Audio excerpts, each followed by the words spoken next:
Halo semua, kembali lagi di channel Bochnime. Sebelum kita mulai, klik tombol subscribe dan aktifkan notifikasinya supaya kalian tidak ketinggalan info dan teori terbaru mengenai One Piece. Sekarang lanjut ke pembahasan. Kali ini Mimin Bochnime melanjutkan scene selanjutnya. Oh ya, sebelum biar terus bisa berinteraksi dengan kalian, subscribe di channel ini ya, dan bantu ramein video Mimin juga. Oke, yuk kita bikin One Piece makin rame lagi. Melanjutkan pembahasan Mimin Bochnime sebelumnya, kali ini cerita mempelajarkan kelanjutan pertarungan antara Luffy dan Loki melawan Im-sama di dunia bawah Elbap. Tadinya mereka bertarung di area hutan dunia matahari Elbap, namun Luffy dan Loki melancarkan serangan gabungan kuat yang berhasil membuat Im-sama terpental dan jatuh ke dunia bawah. Namun Im-sama tidak mengalami cedera serius, terus dia hanya lecet sedikit saja akibat serangan gabungan itu. Kondisinya masih baik-baik saja, bahkan sempat bernostalgia soal pertarungannya melawan Joy Boy di masa lalu. Loki pun mengejar Im-sama ke dunia bawah karena mereka tahu bahwa musuh itu pasti masih belum kalah. Kini mereka bertiga berhadapan lagi di dunia bawah Elbap dan pertarungan pun akan terus berlanjut. Dari awal pertarungan di dunia bawah ini, Im-sama langsung menggunakan serangan-serangan kuat dan juga sangat cepat kepada Luffy dan juga Loki. Dimulai dari Loki, Im-sama melancarkan tendangan api hitam Omen yang membuatnya terpental sangat jauh. Kalau Loki masih dalam mode Fozuani Laguen, mungkin dia hanya akan terdorong sedikit ke belakang saja. Namun berhubung Loki di sini sudah kembali ke wujud raksasa normal, maka dia pun terpental sangat jauh oleh tendangan api hitam Omen dari Im-sama. Nah, Loki tentu masih belum kalah, hanya saja dia membutuhkan waktu cukup lama untuk kembali ke area pertarungan ini. Sebab serangan dari Im-sama tadi benar-benar luar biasa dan jauh lebih kuat dari serangan-serangan sebelumnya. Api hitam Omen di kaki Im-sama tidak hanya membakar saja, tapi juga berdampak seperti ledakan nuklir berskala masif. Dengan begitu, untuk sementara ini Luffy harus bertarung sendirian melawan sang pemimpin pemerintah dunia itu. Luffy langsung memakai Bajrang Gun sebagai salah satu jurus pamungkasnya dalam mode Gear 5 ini. Tak tinggal diam, Im-sama segera memperbesar ukuran tangan kanannya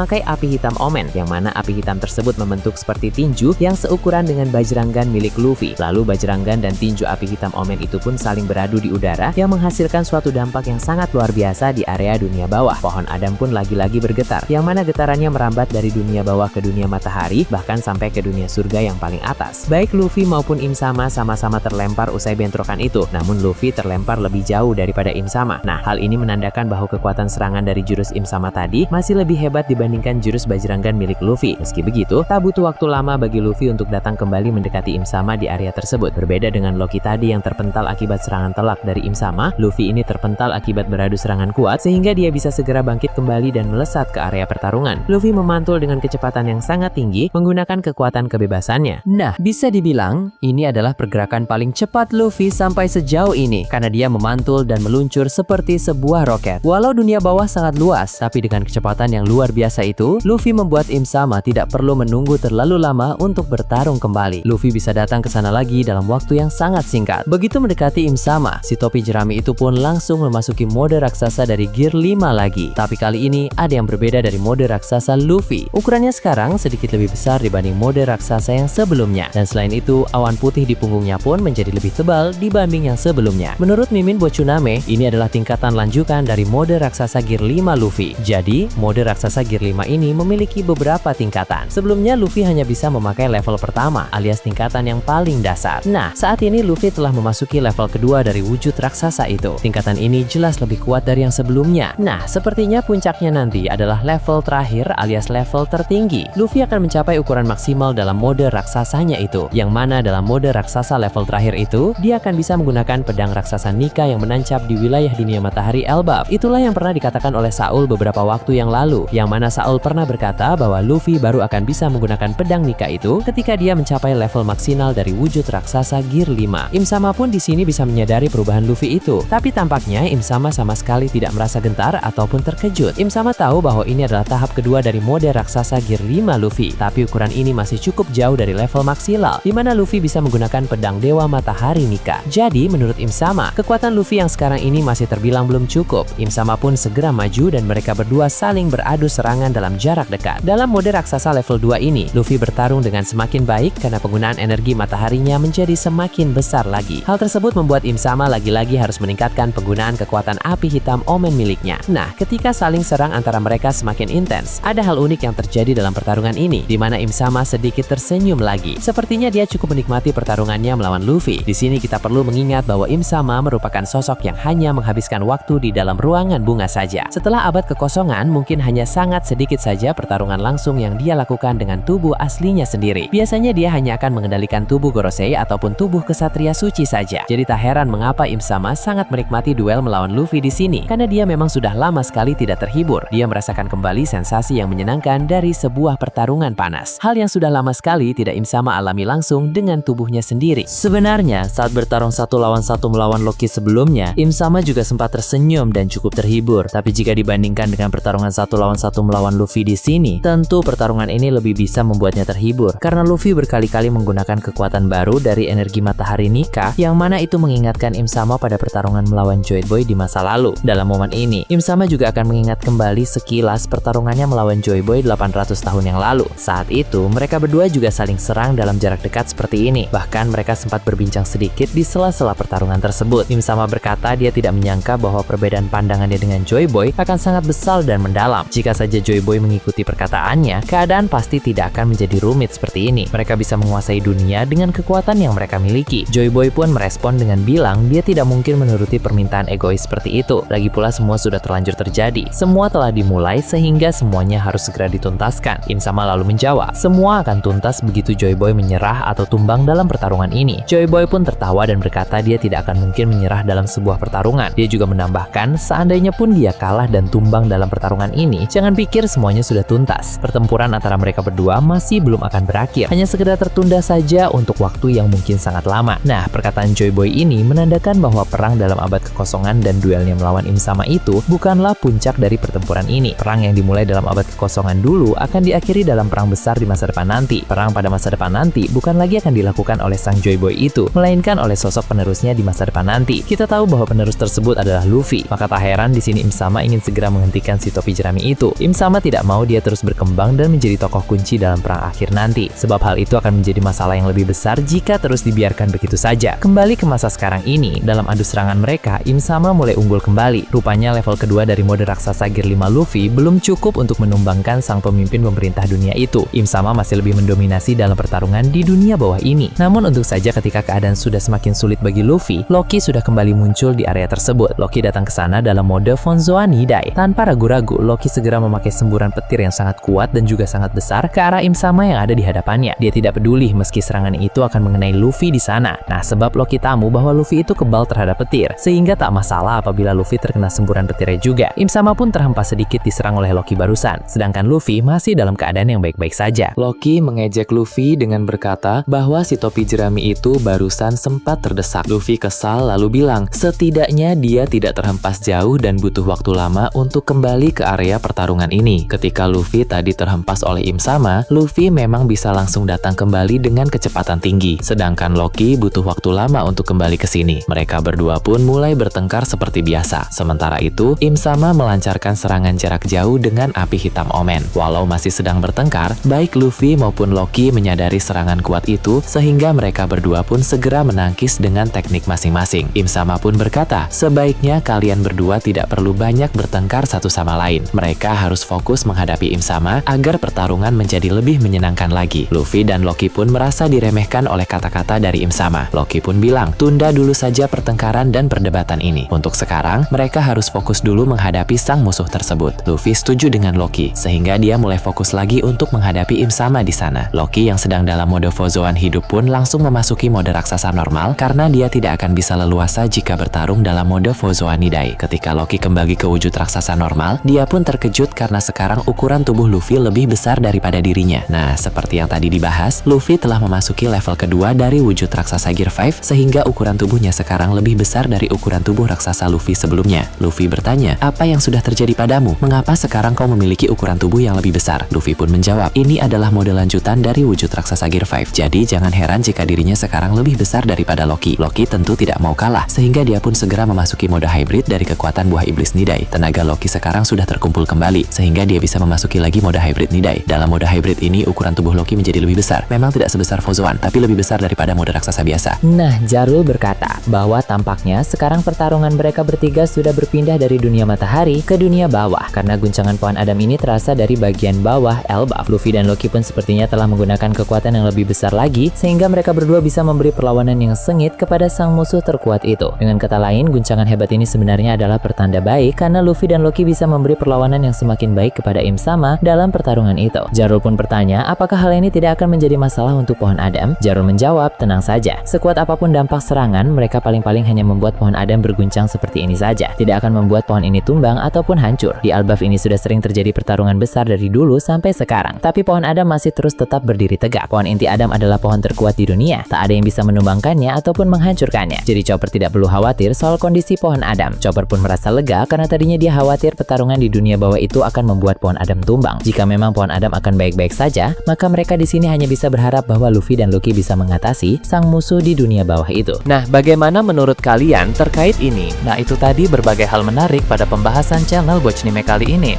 Menurut kalian bagaimana? Silahkan tulis di kolom komentar di bawah. Oke, segitu saja untuk pembahasan kali ini. Jangan lupa like, share, dan subscribe untuk video menarik selanjutnya. Peaceful World!